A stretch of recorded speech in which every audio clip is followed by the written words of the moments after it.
अस्सलाम वालेकुम नाज़रीन, आप देख रहे हैं पीटीएन न्यूज और मैं हूं आपकी होस्ट सुंबल ज़िया। शामिल करते हैं आज की अहम खबरें। गजा में इसराइली हमले जारी, 70,000 से जायद फलस्तीनी शहीद। अमरीकी अमन कौंसिल का बड़ा ऐलान।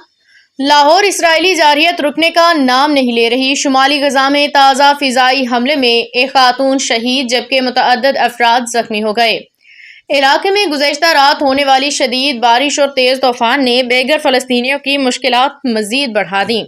टेंटों में मुकीम एक बच्ची पानी भर जाने के बायस डूब के जाँ बहक हो गई।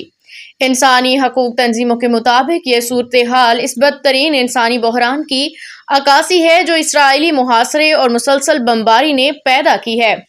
गजा में इसराइली हमलों का सिलसिला अक्टूबर 2023 से जारी है।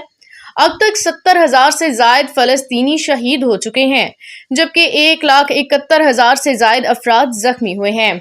अस्पताल तबाह, रिहायशी इलाकों का मलबा और खुराक व अद्वियात की शदीद किल्लत। गजा आज भी बदतरीन इंसानी अलमियत से गुजर रहा है। दूसरी जानिब आलमी सिफारती महाज पे भी सरगर्मियां तेज हो गई हैं। अमरीकी सदर ने मीडिया से गुफ्तगू में ऐलान किया कि आइंदा साल के आगाज में गजा अमन कौंसिल के क़याम का बाज़ाब्ता ऐलान किया जाएगा। उनका कहना था कि मुतअद्दिद आलमी रहनुमाओं ने कौंसिल में शमूलियत की ख्वाहिश जाहिर की है। ये कौंसिल इसराइल और हमास के दरमियान मुमकिना जंगबंदी के लिए कायम की जा रही है ताकि मुस्तकिल अमन की बुनियाद रखी जा सके। ताहम मैदान जंग में हालात बदस्तूर खराब हैं। इसराइल ने मकबूजा मगरबी किनारे में 764 नए रिहायशी यूनिट्स की तामीर की मंजूरी दे दी है जिन्हें आलमी ताकतें गैर कानूनी करार देती हैं।